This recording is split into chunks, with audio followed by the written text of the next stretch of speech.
Welcome everyone to episode 1 of my brand new show, Scary Money, where horror meets finances and scared money don't make money. Today we are painting an Art the Clown mask based off of the Terrifier movie franchise, and we'll be talking about my current state of the union when it comes to my real estate portfolio and what is happening with my properties. So let's get started and let's get spooky. So if you didn't see my recent video in regards to the eviction that took place, it was done in the style of Texas Chainsaw Massacre. I thought that would be a nice touch, and we showed you the bad, the good, and the ugly when it comes to the property that the tenants left behind. The tenants finally are evicted after an 8-month-long eviction. That was insane, but that is New York laws for you in Suffolk County. And apparently Suffolk County is more of a favorable county than Nassau County, so I can't even imagine how long it would take in Nassau to evict someone, which might be on the way, because unfortunately I might have another eviction happening right now.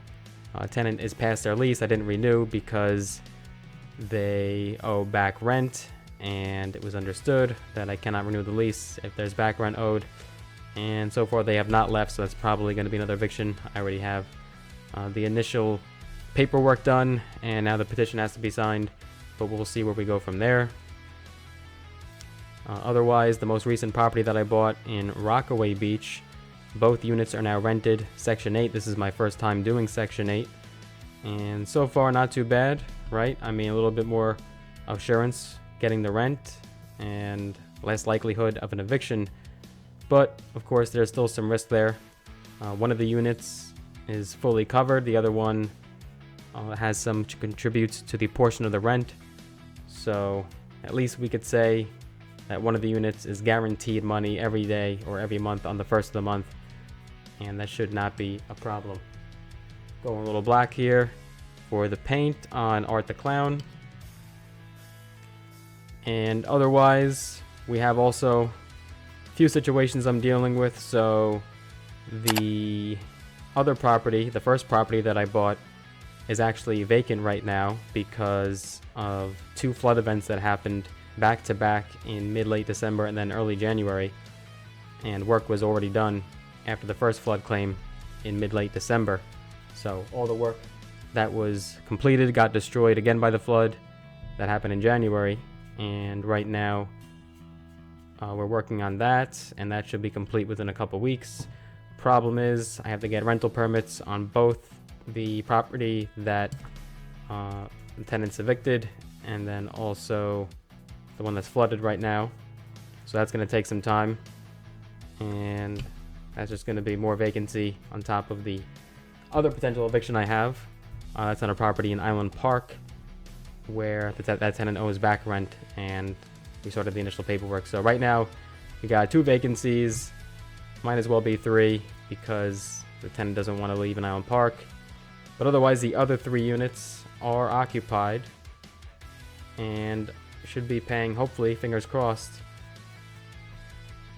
consistently and without any hiccups. So we'll see where we go from there.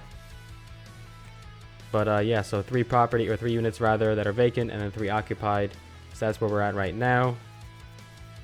Already got some money from Section 8. They don't tell you about Section 8 though, is that it takes 2 months to, at least in New York, finally see any penny, because there's a long drawn out approval process, so much paperwork. There's an inspection that has to be done, and just a lot of work. And unfortunately, it's not a fast process, so took like 2 months before I saw a penny. And they're withholding money right now. Whoops, we'll fix that. They're withholding money right now because they have to do a follow-up with the tenant in 60 to 90 days after they moved in. And if that is well and all is okay with that follow-up, then I will receive an incentive payment hold. So that's good that they offer that, because while you're waiting for that paperwork to be done, you have to pay the mortgage, so at least they're nice enough to offer an incentive hold, and that's for both Section 8 tenants. I'm going to be getting that incentive payment hopefully in the near future, so we'll update you on that. But otherwise, just the normal headaches, right? Repairs here and there. Luckily I have insurance, so with the flood claims that happened, insurance is covering it, and the property's going to be brand new, so that's definitely going to add value to the property. I could sell them if I wanted to right now for pretty decent profit, but we like to hold. We like to hold. We want to buy and hold. We don't want to be flippers, short-term holders. I'm still young. I got time. So no reason to get rid of my properties right now. And they're very good interest rates, right?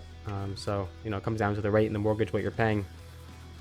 And if those check out, then there's no reason to sell unless you're converting into another asset and 1031 exchanging. So right now I'm good. How are you guys? If you got some property, let me know in the comment section what you're dealing with right now or what the latest is on your portfolio. Did you buy any properties recently? I'm curious. Let me know down below in the comment section. And I always like to talk about the benefits of real estate in all my real estate videos. And there's a fifth benefit that not many people talk about that I really like to emphasize. And I think it's one of the absolute best benefits of real estate in my opinion. But we'll go down through them. So number one, of course, you got the cash flow. Steady income coming in, hopefully on the first of every month. If you got good tenants.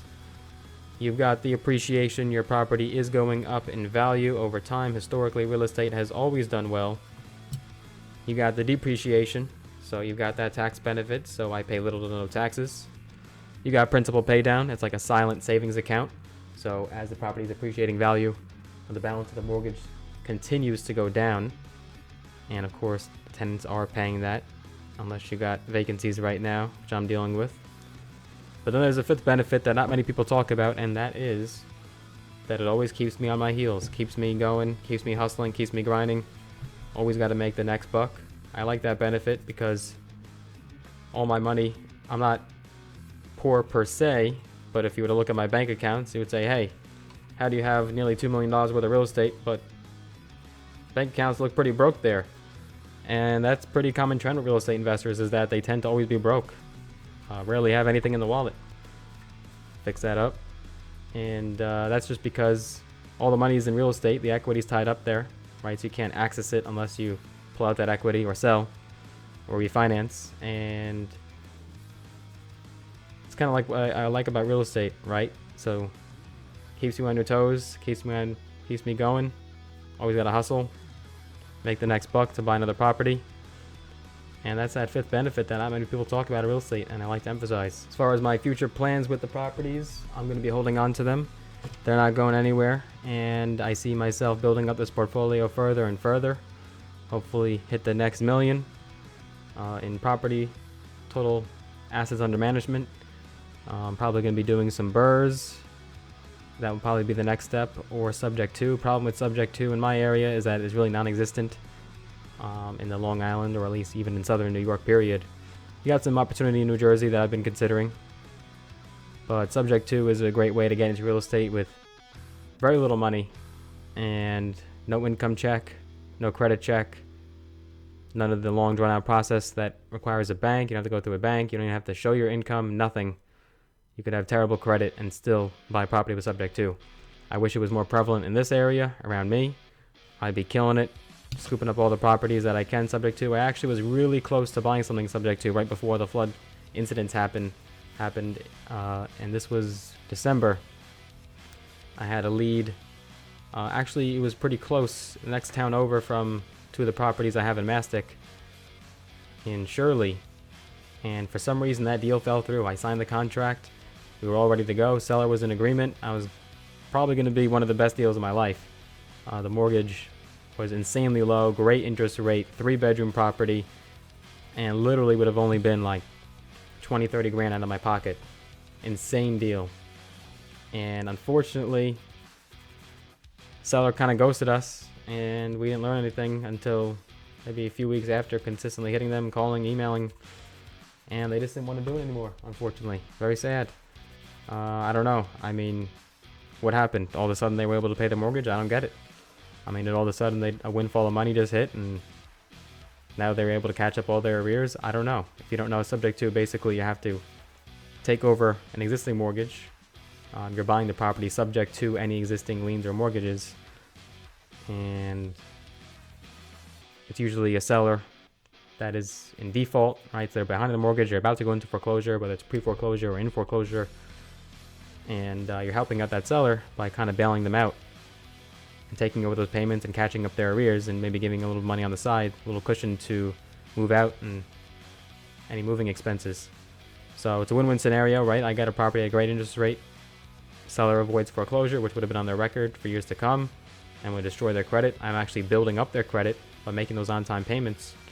So I don't know what happened there. Unfortunately, the deal fell through, but we'll continue to contact them. You never know. You might hear back one day.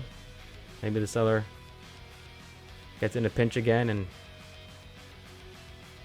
they really need someone to save them and get them out of their property. So you never know. We'll see what happens. But unfortunately, that deal as of right now is dead. But it's alright because I needed a lot of extra cash on hand anyways for these unforeseen floods that took place. So it actually ended up working out a little bit for the better. Otherwise, I don't even know how I would have fronted these costs with the flood incidents. The good news, though, is that all 6 of my units, eventually when everything's stable and everything's occupied, the good news is that finally, all 6 units are actually going to be at market rent. Which some people it takes years and years to get to that point where, you know, if they own a bunch of units, all the properties are at market rent.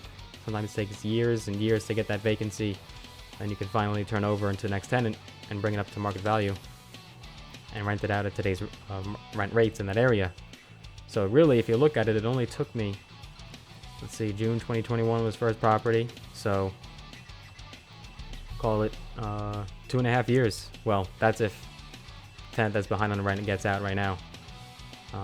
So could be closer to 3 years depending on how long that eviction might take. So we'll see what happens there.